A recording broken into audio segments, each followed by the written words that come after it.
So in this BTCC tutorial, I will be showing you guys how to Forex trade here on BTCC. So once the app's opened up, go to the bottom and select on the blue trade icon. Once you're on this page right here at the top where it says USDT, coin, TradeFi spot, go ahead and select TradeFi. Once you're here, we can just scroll down a little bit here to where it says Forex. And for example, if you were to go ahead and select one of them, in my case, the Australian dollar versus the US dollar, if you want to edit this, you can go to the top to where it says Forex, the drop down right here.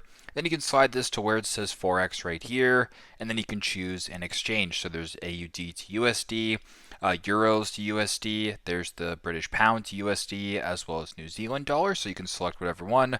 I would just go euro to US dollar for this example. Then you can go to the bottom and you can press buy or sell if you want to proceed that way with the transaction. So that is how you guys can Forex trade here on BTCC. Thanks again for watching and hope this helps.